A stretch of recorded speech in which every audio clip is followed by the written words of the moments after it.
And we are live. Welcome to this edition of Wealthy Wednesday. Oh my goodness, I am so excited. I am tingling. I actually woke up at like 2 a.m. I'm telling you, I got to the gym at 5 o'clock. They're like, what are you doing here? This is like way too early for you. And I'm just so excited.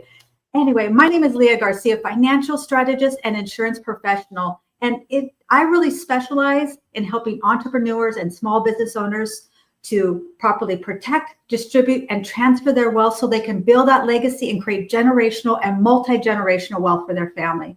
And I know a lot of times people tell me, you know what, Leah, money isn't everything. And you're right, it isn't everything, but it's just right up there with oxygen. And I truly believe true wealth is having success in all areas. I call it the 5 F's. Having it in your faith, in your family, in your finances, in your fitness, in your fun. Your fun gets funner when you've got a little more money, right? So if your money's acting a little funny, reach out to me. But today is not about me. It is about my amazing guest that I am so honored to have her.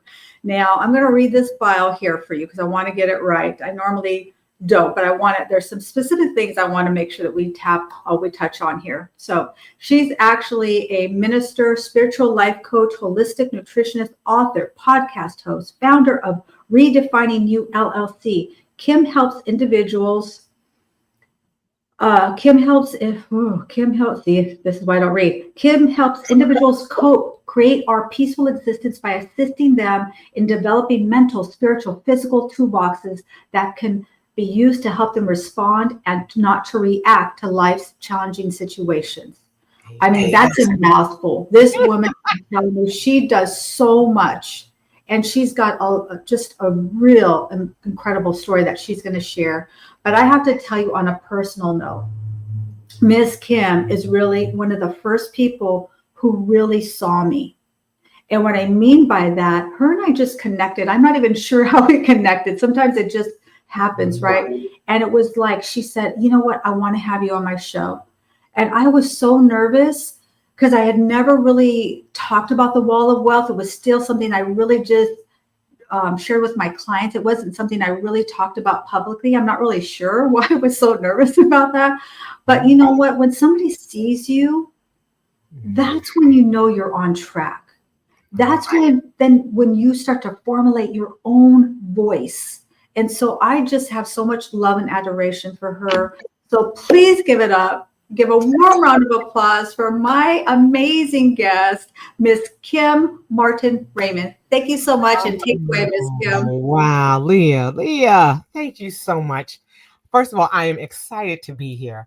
Wealthy Wednesday. At first, I was like, "Am I on the right show?" Because yes, you are. The dollars, and I'm like, "Wait a minute, now I'm still a work in progress there." And so, when you spoke about the show, what I love about it is that we are creating these wonderful platforms to be able to talk about things that we don't always have an opportunity to talk about as a collective. And when we do that and we're able to come together, it's such a powerful thing. Because like I said, I'm all about creating toolboxes. Everything is about creating a mental, spiritual, and physical toolbox so that we are responding and not reacting to the things that are going on around us. And that's something that's so critical because we are spiritual beings living a human experience. And what happens is we're going to go through a myriad of emotions. And we have to be prepared for those emotions that are going to come and how we're going to go about addressing them.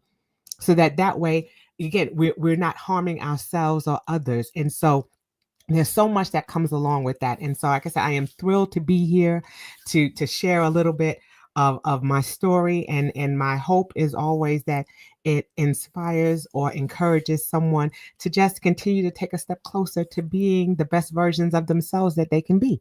So it's a work in progress. Absolutely. And right there, I have to just kind of highlight something that you said, to respond and not react. That is so critical. I always say champions don't panic, we pivot. Because, things change. And unfortunately, we're creatures of habit. And when change happens, listen, it moves our cheese. We don't like it. Okay. But all we have is change. So I would love for you to really unpack that a little bit. Absolutely. We saw so much of that when COVID hit, when it hit, and everything seemed to stop. People really had to sit with themselves, and some people didn't like what they saw. Some people, made some hard pivots at that time, and I think that's where it kind of started for a lot of people. Actually, that's where my podcast started from. How it's called How Now, and that's because it wasn't a matter of what now. We know what happened, but it was like, now how do we navigate in this new space that we're in? So it wasn't a what now, it was a how now. And that's kind of how I came up with that name, because it was all about trying to figure out, all right, how do we do that? There's hope in saying how, because that means that there's a way. We don't say what now. I didn't want people to feel defeated. I want to say, okay, there is a how. That means that there is definitely a way that we can navigate where we are right now. And so when we talk about those toolboxes and we talk about unpacking, you said a key word, pivot. It's not about panicking, it's about pivoting. And I had 3 major pivots that happened in my life that has gotten me to the place that I'm standing in now. And one of those was the passing of my daughter. It's been 15 years, October, and she had a brain aneurysm and she passed in her sleep. She was almost 17 years old. And people say, well, are you comfortable talking about it? Yes. Do I miss her every day? Absolutely. She was my mini me. That was my biggest cheerleader. Okay. Anything I was doing, she was like, Mom, you can do it. You're awesome. Blah, blah, blah. She was just an amazing, amazing human being. And, I think what helped me through that was the fact that I had a few things in my spiritual and mental toolbox that I didn't really know at the time, but over time I realized that that's what it was. I just didn't know it at the time. But one thing that I knew was I was strong in my faith. Right. And where some people are like, oh, well, you lost your child, were you angry at God for taking your child? Absolutely not, because my faith has always taught me that God makes no mistakes. And so I was blessed to have her for the time that I had her, and blessed to have known her in the capacity that I knew her. She made an impact in her short life here on earth, and she continues to move through me, in the afterlife. So, for me, it wasn't, he made no mistakes. So I was able to realize that, okay, I did not need to die with my daughter, but I needed to live for her sister, who now no longer had a sibling. My parents, my grandmothers were both alive at the time as well. And I mean, she is part of our legacy. So for me, I was able to just say, I'm in a place where he gave her to me as a gift, and now I was giving her back to him. And so that meant a lot to me. And it was just like being here for my parents, being here for my daughter, and living for them, and making sure that her life was always celebrated, honored, and cherished. That was critical for me. And so that's what helped me. Now, because like I said, we are spiritual beings living a human experience, of course, tears rolled. Okay, I'm going to experience the emotions that every parent who loses a child experiences. But we all understand that there are all the little outliers that happen for all of us. We may have other parents who have lost their children, but we've all had different circumstances under which it happened. And so, we have to be able to deal with it on an individual basis, and then be able to, support and encourage those around us, and it was interesting because, after my daughter passed away, a year and a month later, my oldest brother passed away. And so I was able to help my mom to deal with the loss of my brother. And so you see that you never understand why certain things happen, but as things begin to unpack and unfold, then you can say, okay, now I see why.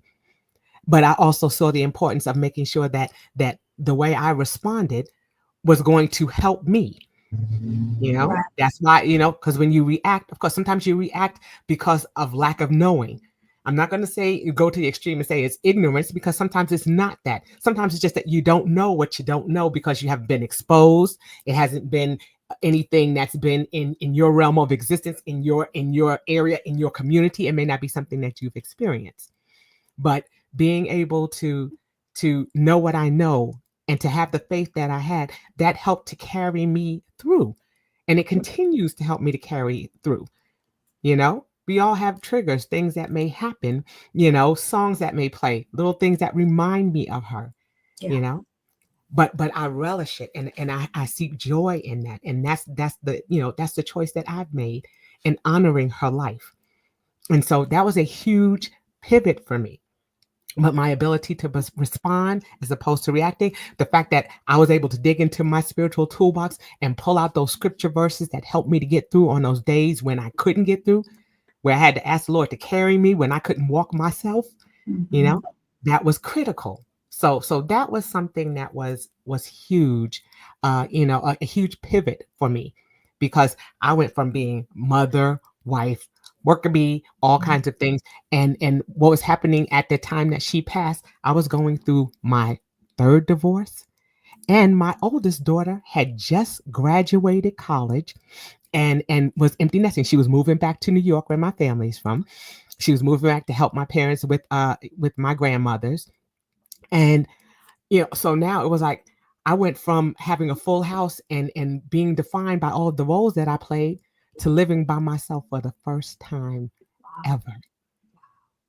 And I just remember sitting on the steps like, well, what am I going to do now? I remember going to Walmart and filling up I filled up the shopping cart, $300 worth of food. And then I got to the register and was like, what am I doing with this food? And then I was like, okay, I'll just pull out the things for myself. And I went to go reaching out. I just wound up walking out of the store because I didn't even know what I wanted. I didn't even know who I was. And so I was like, okay, so now what? So that was a huge pivot because now I had to realize who I was. That's when I started my business, redefining you. That's why I say because I'm finding myself again, not redefining myself. I'm redefining because there were things that were in me all along that I had forgotten about. I wanted to be a ballerina and a banker and a teacher. And now, but I was a mom and a worker bee and a wife and all these things. And I was like, I cannot be defined by by the titles that I have. And Right. so I had to learn, to rediscover myself. I had to be able to reach into those toolboxes and say, okay, what do I have in here? Because I know it's inside of me, but do I know how to use the tools that are inside of me? And that's what became key. We all have toolboxes at our house. Doesn't mean that we know how to use everything that's in them. That's why we have specialists and people who know how to use those tools. But it's important for us to find out what those tools are that we can use. And then we can start practicing using those things so that way we can at least use them in effective ways to help us with the situations that are going on. So that was pivot number one. Okay. Yeah. There's a lot to unpack there. I want to highlight a few things. Oh my goodness. Yeah, when my mom passed away, really in her sleep also. So what you're saying really resonates with me. And she had like a cold. We didn't think it was like really serious, but apparently I guess it was. She ended up passing away in her sleep. But what happened for me was that my mom shows up for me. Like I still have a relationship with her. I know some people might think that's a little bizarre, but I absolutely do. And I told my daughter, right when my grandson was born, I told her, they call her Nana. Nana still comes to me. We communicate. She comes to me and I will find a feather out of nowhere. I will just find a feather in different places. And my grandson was probably a year old, and I had told my daughter this story, and she took my grandson to the store or something, and she came back, and on her windshield, underneath the windshield was this beautiful, perfect feather. I mean, beautiful. I don't even know what type of feather it is, but it was just in perfect underneath the windshield wiper. And she called me. She's like, "Mom, you're right. Nana did come." And I said, "Yeah, I mean, So, it's just a different relationship, but they're still there with us. They're That's right. still involved with us. So I wanted to just kind of share that story. And I love what you talked about, not knowing, like, now it's your life is different. And we of all that, we have all had those experiences where things change. I say champions don't panic, we pivot. That's And what does that mean? It means that we have to look for that seed of benefit. There's a seed of a benefit in every adversity, but only if we look for it. And at the moment, we can't see it. At the moment, it feels all wrong. At the moment, we're like grinding our gears, but we have to be, if we're really going to be leaders right. and influencers, a lot of people talk about that. But if we really are, and I don't mean that you're some kind of big podcaster, I don't mean that you're a leader, somebody that has a title. We're leaders of our families. We're leaders of our communities, leaders of ourselves. And if so, we're truly going to be leaders. As soon as something happens and our leadership folds like a cheap $2 Walmart chair, we're not really leading anything. Okay. Right. Right. So I remember after my divorce, I was going to coffee with a gentleman. He was just a friend. And we went to Starbucks. And he says, okay, Leah, well, what would you like? And I'm like looking. And it was at that moment. It was like that moment where like everything zooms in. I'm looking at the menu. And I suddenly realized I have no idea if I like what kind of coffee I like. I didn't even know if I liked coffee. No one had ever asked me. And you know what? I don't blame my ex-husband. I relinquished that. Okay. I'm saying what my experience was. So I totally understand that sometimes we find ourselves in a situation and we have to discover who we are. Yes. Yeah. I mean, I remember, like I said, when the whole situation happened, when she passed and my daughter moved 2 months later, she moved to New York and our divorce was final a couple of months later. And I just, like you said, you're sitting there like, what's next? I have no idea. Someone said, now you're single, you're living by yourself now. What are you going to do? What do you like to do? And I was like, I don't know. nothing. I had nothing. I knew absolutely. I had no idea what I was going to do. I was like, I'm going to go back to work because I need to work because I need to be able to support my family, me and my daughter. I was like, so, or even myself. I said, I have to do something. People were like, are you going to move? Are you going to move back to New York? And I was like, no, it's too cold. No, I'm not moving back to New York. I love it there. That's my home. I tell people I'm here in Atlanta. I say I'm a Georgia peach with an apple core. That's what I am. I'm always going to be. I'm always going to be in New York. I'm always going to be. That's always that's my core. That's who I am. But it was just a matter of. I said no. I said, but I've been in this house 27 years. Hey, Christy. I've been in this house 27 years. And so I was like, no, this is my home. I can walk around here blindfolded. And for me, it was important that I stayed here because when it seemed like everything else was up in the air, this was my stability. Right. So I needed to stay here. Even though she passed here, and it took me about 11 months before I could go in her room because I could still smell her. I can still feel her presence there. It took a minute for me to be able to go in there. And then when I finally went in there, I was like, my child is a hoarder. I went to snatch out of heaven and be like, can you come back and clean up the room? You like scolded her. Did you leave this room like that? Come back here and clean up this room. So yeah. So I mean, it's just, you start to find out, what your foundations are. What is your root? That's one of the things that are in your toolboxes too. You see this lovely tree behind me because we have roots. And so sometimes when things are just all over the place, what's your foundation? What's that one thing that's firm, that's strong, that you can begin to rebuild on? You don't want to rebuild on sinking sand. You want to rebuild on something that's solid. So what is that something that is solid in your life? And for me, my home was my stability. Yeah. Like I said, I could walk around here blindfolded. I know every creak in this house. I know every window, every door, everything. So it was important for me to stay right here.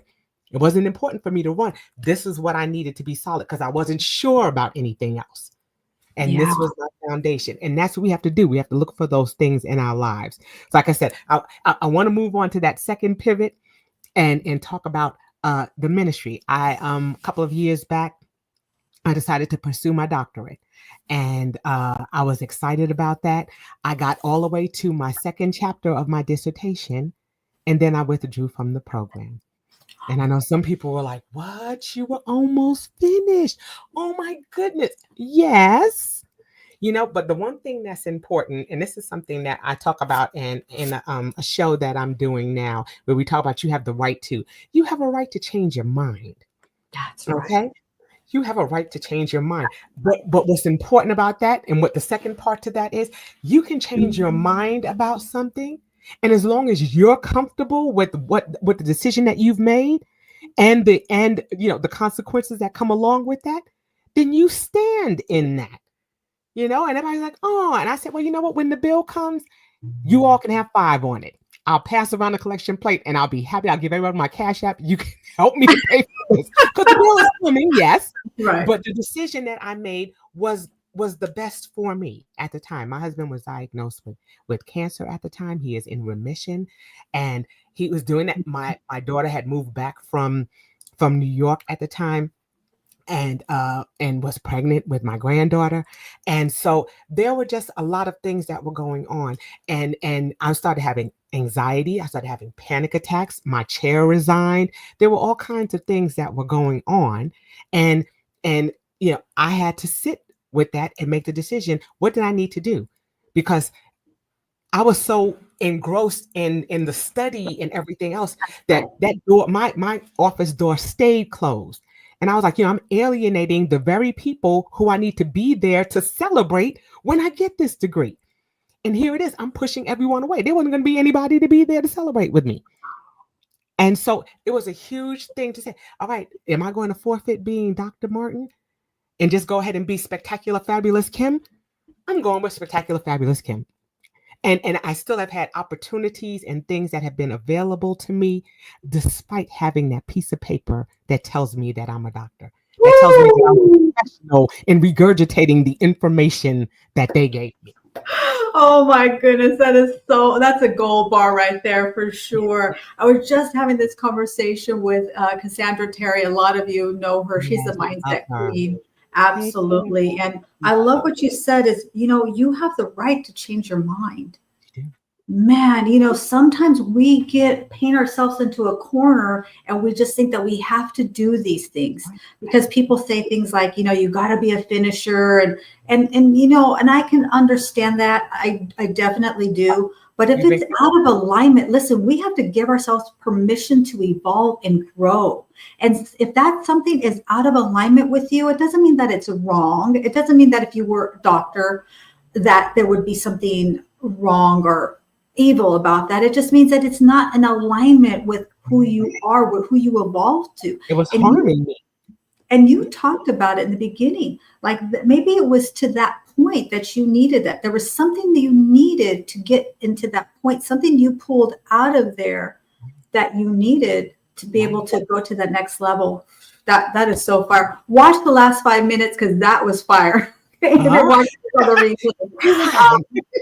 to give a few shout outs and then we're going to get to, I got a question for you, but we have a few people joining us. We have the amazing Mr. Peter Muffler. Thank you so much for joining us. He is so absolutely adorable and he is just always so supportive. Absolutely appreciate Mr. Peter. And then we have Miss Tara Bush. I call her Miss Christmas because every time I see her, she has presents for me. She's part of my social media team, her and Mr. Mic Drop David Jones and the Hello LLC. Mr. Mic Drop says, yes, great conversation, ladies. And Miss Tara said, yes, so true. Great share. And what they did for me was transformational. If you are ready to get rid of your dusty, crusty website and upgrade to SmartLink, you got to check out my Biz in a Box. Okay. It is beautiful. I got to tell you, I think it's sexy. Okay. I got to say it. So upgrade systems. Isn't it? Did you love my speaker? Oh, yes, it is. I saw it. It's beautiful. That's all Miss Tara right there. Isn't that a beautiful gift? She's incredible, so gifted, so talented. I am so honored to be able to work with them. And they have really, if you see stretch marks on my brain, it's because they've really stretched my thinking. And I'm really enjoying working with them. And then we have, of course, Miss Christy Williams. You know, Okay. she's a customer service professional, but I gotta say, she's like the LinkedIn cheerleader. When I meet with her, I think she's gonna have some pom poms. I'm not really, but she is everywhere, just shouting everybody out. And then we have my Gita girl. Oh my goodness, my Gita girl is here, Miss Rosie Winfield. She's actually, I think she's out of town right now. She says, yeah, folds like a cheap chair, pivoting like a prima ballerina. Ooh, we love that, Miss Rosie.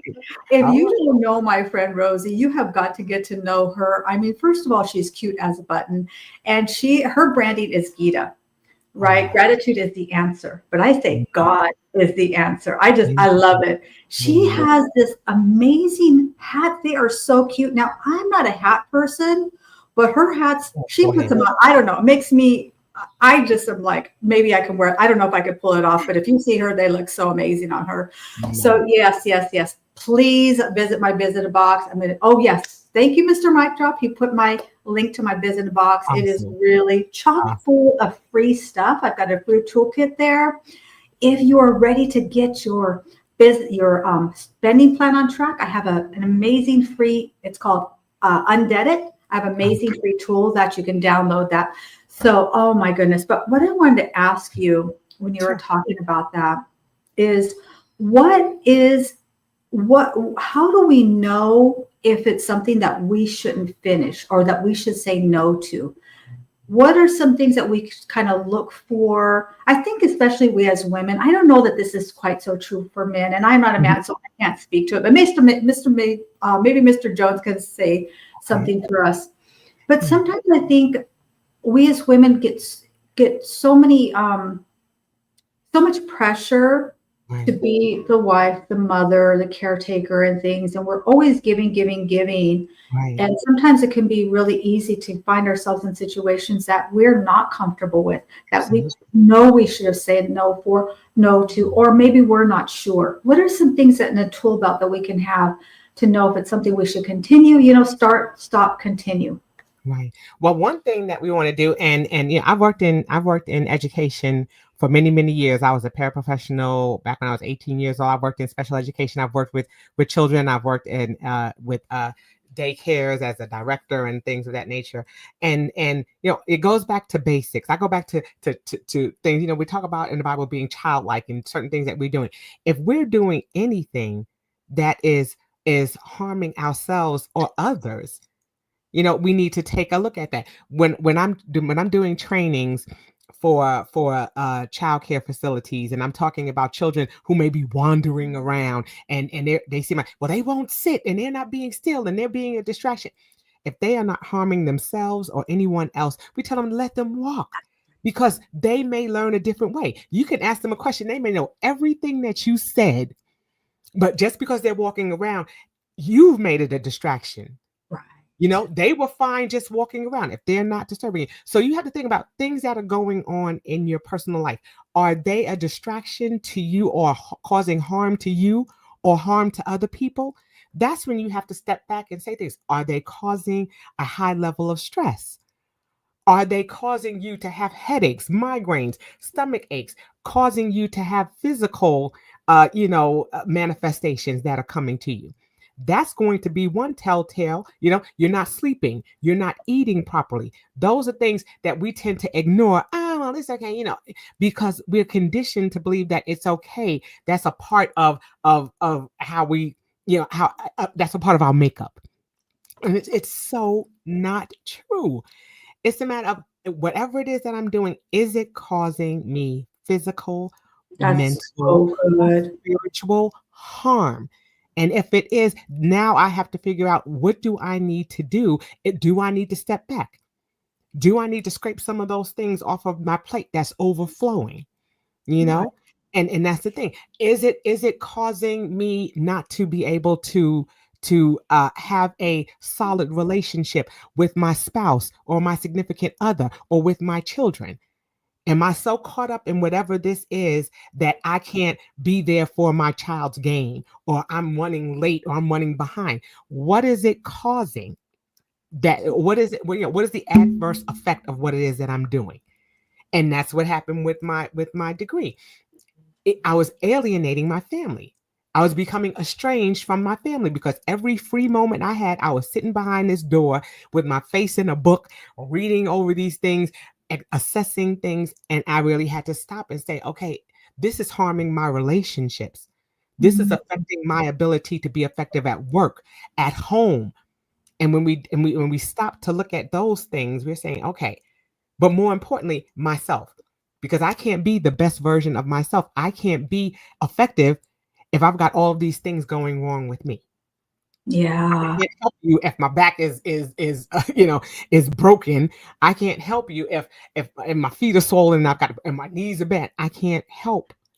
We always talk about, especially as women, we want to help, we want to do, we want to say yes, but we don't want to remember that no is a complete sentence. I A love complete that. sentence. Absolutely no. I use it all the time. I'm just like, no, can't do. And I just say, you know what? Because, and I say no in a way that, if you want, this to be done in the best way possible, I can't do it right now, because I can't give you my best. And if I can't give you my best, I can't do that for you right now. And I Yeah. sleep soundly on that. I sleep like a baby because now I don't feel any animosity. I don't feel some kind Right. of need because I've said I was going to do something and now I've got an attitude because now I got to get up and do this and I didn't want to do it in the first place. Why didn't you say no? Right. Yeah. So we have to do it. It's all a matter of knowing ourselves. And it's also a matter. I love the book, the Four Agreements. I love that book Yeah. so much I because have it right here. what are we, A little yes, copy. it's like, what are we agreeing to believe? Mhm. We allow people to make us think, yeah, honey, look, Look bam. at you. Huh.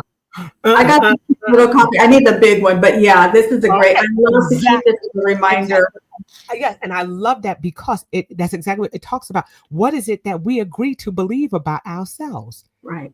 We are so conditioned to do what society tells us to do instead of what we believe. And a big part of your toolbox is, what are your values? What are those things that you're standing 10 toes down on? What are those things that you believe in? And that's something that's been critical in the passing of my daughter, in this pivot with education and going into the ministry and becoming a minister while I was working on my doctorate. All of it, kind of began to tie together because I was like, you know, how is it that I have all of these things that are going on? How is it that I'm not in a place where I need to be? Each one of those things taught me, what is it that you believe? Yeah. What is it that the Lord has told you? You know, what is it that the word has told me? What is it that the daily bread has told me? And I had to begin to reach for that. Then when it came to my education, what has life shown me? What have my relationships shown me? So I had to really begin to look at that and say, okay, where am I? What space am I in? What is it that's going to help me to get beyond what it is that I'm dealing with? So it's been a challenge. It's been a challenge, and it's something that's continuously a work in progress. We have to get to that place where we're able to reach back for those things that are important to us, those things that we believe, and we have to be able to articulate what it is that we believe. We can't stand on those things if if we don't believe in them. I was never a good salesperson because if I didn't believe in a product, I can't sell it. Right. I can't sell. They're like, "Oh my God, Kim, you're so personable. Everybody. Oh my goodness, you should tell Mary Kay. My goodness, you should." I can't do it because if there's something wrong with it, or if I know there's something cheaper, I'm gonna be like, "Girl, go on down there to so and so and grab you this and Go to that." And Walmart and find something. Vaseline, yeah, I'm going to everything else. I'm going to tell you to do everything else. So I'd be the worst person to sell something because you have to believe in it. Right. Being in school, you had to prove everything that I wrote down, everything that I put in my dissertation. You had to be able to stand on it, and you had to be able to prove it. As a minister, I had to be able to tell people, why is it that I believe what I believe? Right. It can't just be because, my nana, I'm a nana, my nana and my mom's mom used to say, go to church. It's always nice to be nice. And I was like, well, what does that mean? And it wasn't until I started living life that I realized that it was simple but profound at the same time. It's nice to be nice, and I didn't understand, but that's the thing. We have to get to that place where we're firm in our belief about something. And if we don't know, that it's okay to say, I don't know. Right. But then you follow that way. But I'm gonna find out. Or I'm going to take the steps to educate myself about it so I can be today years old about something. Yeah, you said that before. We're connected on Facebook, and I've seen you. Right. I said, if we always did that, if we always were sheeple and followed behind everybody else and everything that they're doing, it'd be like the flight of the wildebeest. We'd all just be jumping off a cliff and everybody's going. I'm like, whoa, whoa, whoa. Where's everybody going? I'm not going over there. Looks like death over there. And I'm not going over there. I'm backing up, Yeah. But that's the thing. We have to get to a place where we're standing firm on what we believe and we can articulate why it is that we believe that and move forward in that. That's knowing your truth. Yeah. And it's not based on anybody else but you. It goes back to those 4 agreements again. What is it that you're agreeing to believe about yourself? That somebody has put in your mind, and because you have embraced that, now it's like you're agreeing with that person that that's who you are, even Right. when it's not. It's an excellent book. It's all about, we definitely have to get to that place where we're agreeing to be the best version of ourselves for ourselves. Yes. Yes. And I think that, gosh, so much gems and gold nuggets and gold bars. And we have a few more people who've joined us. Miss Kendra Noel, I am so excited. Thank you for joining us, Miss Kendra. She is an upcoming guest on Wealthy Wednesday. It is going to be fire. Oh my goodness. I'm very, very excited. I've been looking forward to this one for a while. And then we have, oh my goodness, we have Miss Divine with her chimes. I know she's chiming in because you've been dropping them gold bars and golden nuggets for sure. Absolutely. Absolutely. And then my Gita girl says, thank you for the beautiful soul. Gratitude is the answer. Absolutely. And you know what? What I loved, I mean, so much that she says, so much wisdom, is that doing that physical check-in, I think is so critical. And that's what I love about meditation. I will go for my walks on the beach and just sitting in silence and then just checking in with your body, like what's bothering me, what's not bothering me. It's so easy to get those little taps on the shoulders where something isn't resonating with us and we just discount it. Oh, you know what? It's probably what I ate, or you know what? Yeah, just, yeah, you kind of got a pit in your stomach, but we just ignore it and then just kind of move on. But then, like you said, like you alluded to, then we get resentful. We feel like we're being pushed into doing something. Oh, when we're doing it to ourselves, right? We're doing it to ourselves. Right. I heard this quote. I think it's by Bishop Jordan Bernard. He says, "Every time I've been stabbed in the back, I find my own fingerprints on the knife." How about it? Yeah, and if you want to do a check-in, you got to get with Miss Divine because she can help us do that check-in with ourselves, with our body, our mind, body, spirit. Yeah. She's so incredible. She's spiritual healer. Maybe I'm saying the wrong term, but I love it. Very, very intuitive. Like you said, you have to tap in. You have to tap into yourself, and you have to be able to. Just like if you get a splinter and all those little white blood cells are going to start jumping to our face, like something foreign is in our body. We have to be able to do that. We have that little personal navigation, navigation system inside of our bodies. Yes. And just like that check engine light comes on in the car, like it's about to happen. We all have that little check engine light, that little twinge, that little neck pain, that little body ache or something that's going on. That's signaling to us that something is wrong. And we, like you said, we just kind of, it's okay. Until the body breaks down, just like in the car, until the flat tire happens or until the gas light comes on and we run out of gas. All of those things happen. Just like you said, yes, Miss Divine, yes. Check-in is so important. It is important that we tap into ourselves because sometimes we're the ones that get in our own way. We're the ones that are causing more damage than anyone else. those are the outliers, and they're coming in, Yeah. and we're saying, oh, it was them. No, it was us. We talk about triggers, all right, but are you giving them the gun to pull the trigger? Whew. I got a whole bunch of them. Oh my God. This is I one got, to I got say. This is 1,000 of them. fire. This is so I'm learning. I don't know about anybody else. I'm pretty sure they are, but I'm learning too. Yesterday I was parking. I park about a mile from my office. So that's called a forcing function. I want to Ooh. get in better shape. So I park far. Number one, Ooh. it's free. And number two, it makes me walk to my office. There you So I go. parked my car yesterday and I was noticing the lights were flickering. So I turned off my car and tried to start it and it wouldn't start. I'm like, oh gosh. And it's raining out here. So Ooh. I'm like, oh gosh, okay, I'm going to have to call, get a jump start. But this is what I do when I've trained myself to do this. When things happen, I just get quiet. Yeah. Don't respond. Don't react. I might have an instant like, oh, but then I'm like, no, settle. Okay, breathe. Okay, so what does this mean? This means I need a jump start. Okay, I've got AAA. Make a phone call. No big deal. Right. And take care of that. But a lot of times, and listen, I can put this is not punitive. This is not judgmental. I'm saying this for me.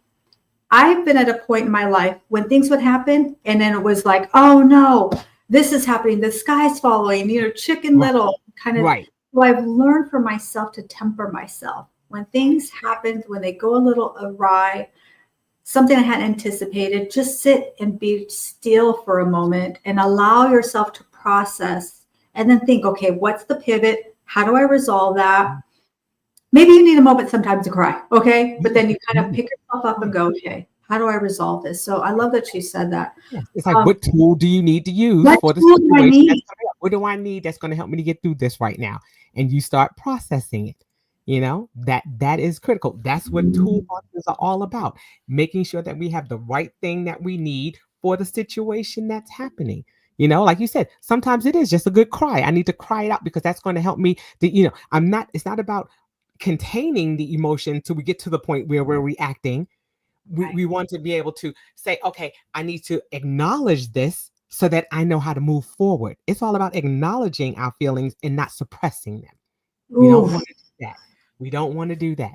One other little nugget that I want to drop is just when we talk about, even when I was talking a little bit about my spiritual journey and about, why I believe what I believe. The one thing that we have to understand is that just because and this is something that someone shared with me just the other day. She was listening to her minister and he said this and I was just like, oh, mic drop. He said, just because you're standing in the garage does not make you a car. I was like, oh, just because you're sitting in the pew at church doesn't make you a Christian. Ooh. How many things can we say in our lives that we're doing that are not a representative of who we are? Right. And the whole thing is we can put on a facade, we can put the mask on, but eventually the mask, the veil, whatever it is going to fall. And when it does, are people going to see God in you? Are they going to see you for the person that you are? Or are they going to see something different? I love that. I was like, just because you stand in the garage that make you a car. I I said, love oh, that no. too. That was a good one. I was like, yeah. And so there are a lot of things. Where are you sitting in something that is not representative of who you are? And if you are, we have to be able to get in that space where we're saying, okay, no, I'm sitting here again, where I'm choosing to change my mind because I know better. And so now I'm going to do better. Yeah. We wind up, like you said, we paint ourselves in a corner and think that we have to stay where we are. But what's telling us that we have to stay there outside of the agreement that we've made with somebody else that that's who we are? Whew, I love the way that you just put that all together and packaged it so beautifully with a nice little bow. That was so beautiful. That was so beautiful. Yeah.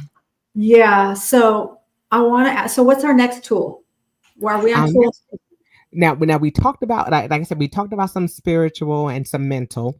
Okay. Right. But the one thing that we want to talk about is our physical. We talk about Yeah, just like we talk about our daily bread, and that's something that we should be partaking in when we talk about the word of God. That's our daily bread. Are we partaking of that? Just like when we are eating and we have a hunger pang and we go and we eat, where's that hunger pain that's happening spiritually that causes us to want to engage in that daily bread, to seek his word, to seek his face every day?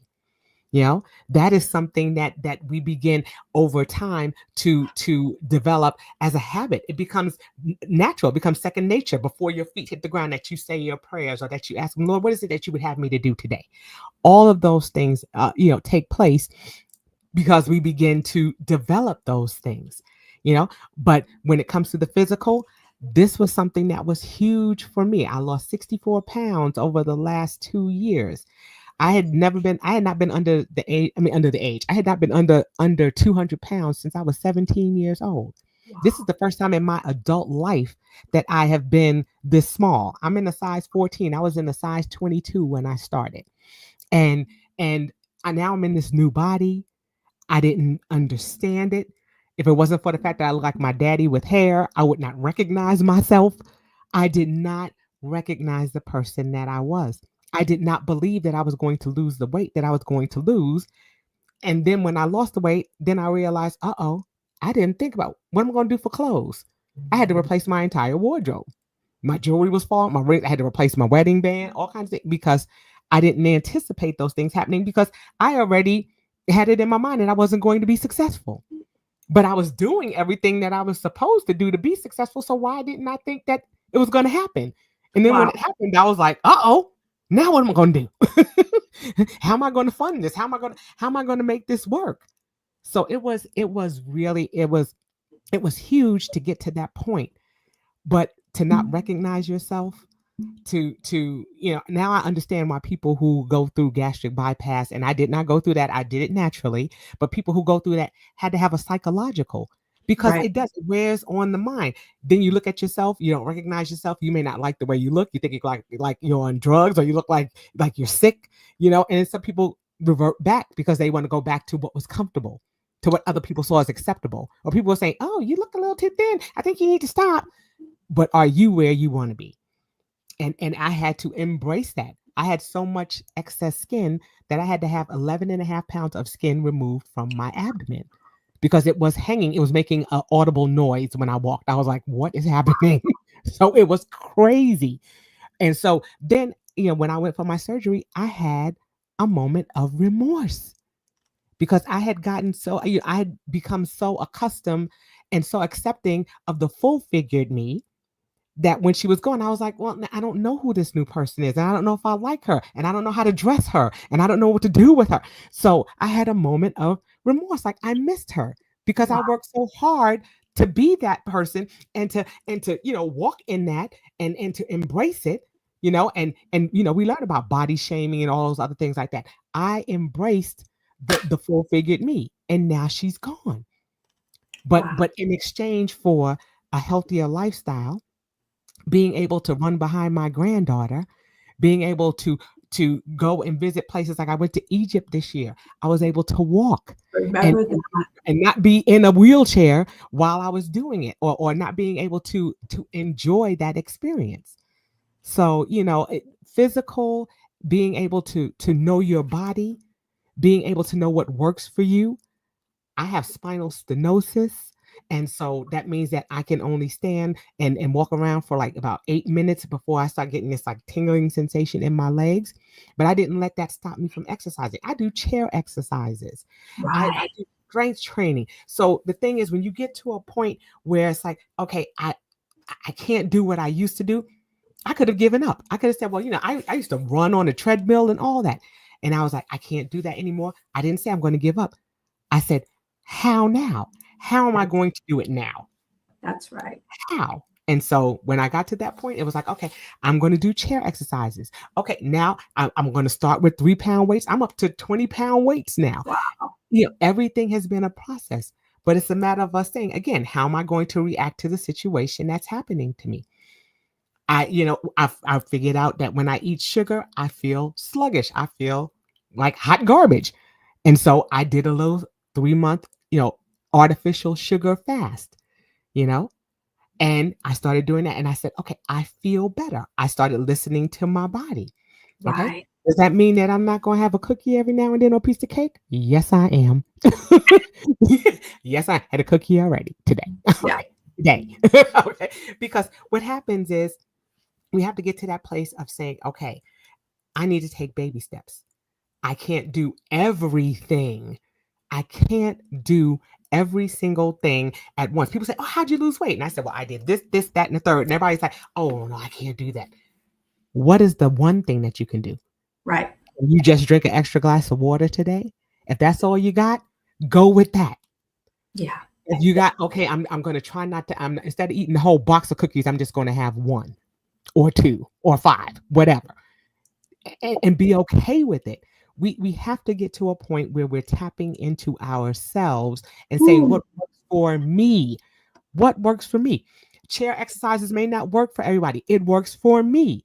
I'm still able to tone. I'm still able to maintain my level of activity, all of those things, but we have to get to that point. I'm looking at Sharon's comment there, oh purchase yeah, you've got some great comments here. on I mean, you are just bringing up a lot for me and for the audience, obviously.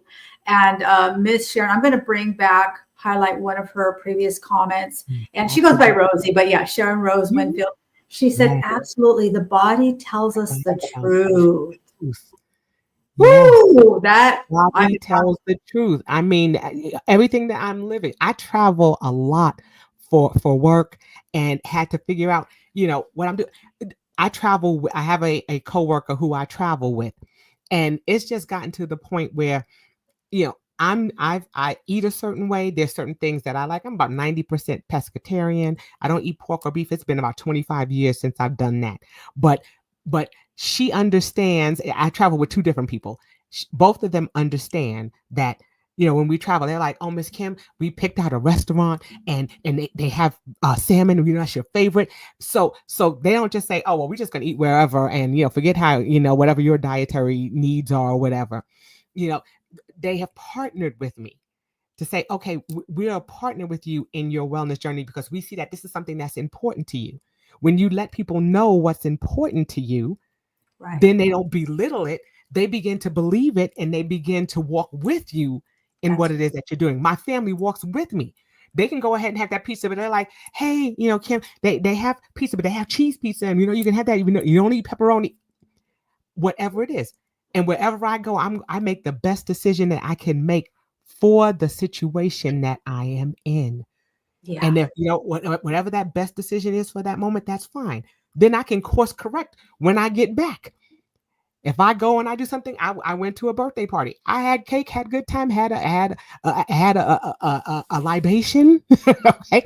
And then when I came back the next day, I was back on my water, back with my salads, back with everything else, because we don't have to go. We're taught to go in extremes. We don't have to go all the way to the left. Have one little thing and start working your way back until it becomes habitual. Then you'll find that you don't want it as much. Then next thing you know, you're not having it, and you'll be like, oh, wait a minute, I stopped eating that, and you realize I'm not eating that anymore. Right. We have to do that. I like that she said, walkers, not talkers. We have to walk. And like I said, it's about when you become comfortable with yourself and when you begin to embrace who you are and your truths, then, it's a game changer because now you're showing people how to treat you. You're showing people that this is who you are. These are your beliefs and why you believe in them. And they can have nothing but respect for you. And if they don't, then they're not your people. That's right. Gosh, so much wisdom here. We could talk for another hour for sure. I mean, and what is really coming up for me, and I love all the comments. I mean, you're inspiring a lot of people, which I knew you would. Is that so many people talk about being authentic, but then they're afraid to do anything that is authentic. I mean, they're afraid to say what they really feel. They're afraid to look how they really look. They got to put these filters on, and take all the perfect pictures. They're afraid to get on camera like this. Listen, I don't particularly like looking at myself on video. I will tell you that. But I don't do this to look at myself on the video. I do this because it's about the person. If I think about me, I would not be doing this. I promise you, I would not. It's because I'm focused on the guest and the value that they can bring. And that's why I do it. That's why I put myself out there. It's, otherwise, like we just we put so much pressure on ourselves to be perfect. So how can we be authentic if we think we have to show everybody the highlight reel all the time? And you know what? People don't want to see the highlight reel. I always tell people, I'm this kind of person. I believe that my mess is my message, and I say done beats perfect. I will do things and I'll muck it up. Listen, when I first started doing this, and I've been doing it almost a year. I've been doing it for. There you go. When I first did it, I had so many people tell me, Leah, you're doing that live? Boy, that's so courageous. Like, how are you doing that? I'm like, I just did it. Like, I didn't know how to do all of this. Right. That's Done right. beats perfect. You got to be willing to make a mess and muck it up sometimes. That's right. Because that's the only way you're going to learn. You're not going to do everything perfect. I had to learn that too. I'm just going to wait and I'm going to wait and do that. I'm waiting for the perfect time. How do I know when the perfect time is? The time is now. The time is now. That's right. So we're kind of winding down here. We definitely could go another hour for sure, but I know that you've inspired people. So we know that you've done a lot. You got a lot on your plate, but what can we look forward to in the last quarter of the year in 2025? What do you have? I know that you were telling me before we got on stage that you had some things that you have in the works, and share with us what we can see coming up. In this last quarter, I've been doing my How Now podcast for 4 years. And what I've been doing is I've been doing a lot of Rewind Wednesdays. I've been airing some of my previous shows in preparation for 2025, because I'm going to be doing a 365 challenge. And that 365 challenge is going to be challenging everyone to tap into your mental, physical, and spiritual toolboxes on a daily basis. What are you doing to encourage yourself physically, mentally, and spiritually? What are you doing something with regards to your wellness journey, with regards to your diet and exercise? What are you doing mentally? Are you doing I'm doing a Bible study. I'm going to be doing the Bible over a year, so I'm going to be doing that little study. Then, what are you doing mentally? What are some things that you're tapping into that are of interest to you that you're looking into? Maybe you're not going back to school. Maybe you're looking to get to earn a certification in something. What is something that you're doing on a daily basis, so that way it becomes habitual? It becomes something that is a part of your normal routine. It's not anything that you're having to physically do or to remind yourself to do. It just comes naturally. And it's just going to be baby steps, those little miniature things that you can do, even if it's just stopping and saying a prayer. Lord, I thank you. If that's all you got, that's all you got. But what if you're doing that 365 days a year? It's going to begin to grow naturally. And so, like I said, I'm going to be doing a 365-day challenge. And, my goal is to go live and just be like, good morning, or give a little word of encouragement or something like that. But I already know in my mind, again, because we're human, there are going to be some days I'm going to be like, I don't want to get on this camera. I don't feel like doing it today, But I'm saying, but that's being honest. And I'm just going to be authentic with that. And I'm looking to share that with my audience. So that's something that I'm looking forward to doing in 2025. I also started about a month ago, a live show, and it's called Redefining Authenticity. And it is with a very dear friend of mine. Her name is Sharonda L. Barksdale, and we are both doing that show together. So it's a live show that airs on Sundays. We've been doing it on Sundays, but because I travel every now and then, it'll be on a Monday, or when we can get the show aired. And that's something where we're just talking about being authentically you. And redefining yourself as a result of that. Her business is called, Authentically Your Expressions. Mine is Redefining You. And so that's where we came up with Redefining Authenticity. And right now we're in a 3-part series. We just did part 2, and it's talking about you have the right to. So I definitely want you to check that out. I have a YouTube channel for my How Now podcast. Again, we're going to be going into season 5, going into 2025. And so I'm excited about those things that are up and coming. And so I'll make sure I put my LinkedIn in the chat. And then I'll All also the make links. sure that I give you guys the website and, check me out. Absolutely. Yeah. So where's the best place to find you? I know you're going to put your contact information in the notes here, but sometimes Yes. people want to hear it all. So what's the best way to reach you, Miss Kim? All right. They can go to www.redefining with a D, redefiningyou.com. And those are all of my services and things that I do, programs that I have. Or you can go to www.hownowpodcast.com and be able to do that. But the link tree has all of those things incorporated in them. You'll see that in the chat. But How Now Podcast or Redefining You, either one of those will take you to all of my products Awesome. and services. So Awesome. yes. Well, I told you before, I asked you before we came on, was like, we got to have some more collaborations. So we're going to put me on your calendar for 2025. So Absolutely. this has been wonderful. Thank you so much. You brought so much Yes. value, which I knew you would. I was really Yes. looking forward to this one. It was My everything I thought and even more. Oh, I pleasure. appreciate you so much. And thank you, everybody, for tuning in. Thank you for all the wonderful Holidays. Please definitely share this with somebody, tag somebody that could benefit from this. And, just share Miss Kim and her wisdom. Please visit her How Now. She has so many incredible guest speakers, and she does have a show with me on there too. You. Yeah. So that's going to do it for this week. Thank you so much, everybody. Happy And holidays. we love you all. Happy holidays. Have a wonderful Thanksgiving. Take some time to check in with yourself, right? Take some time, some quiet time amongst all the family and food and festivities. Just find a little corner somewhere, carve out a few minutes for yourself, and just give yourself whatever it is that you need at that moment, because we're going to a lot, giving a lot away to our family, right? Yeah, I was going to say, just to focus on the family, not the food, focus on the family, on the fellowship. That's what's important. And that's what we're to be thankful for. So if the turkey and things don't turn out right, it's okay. It's okay. You still have an opportunity to spend time with family and friends, loved ones, or just spending time loving on yourself. That's okay too.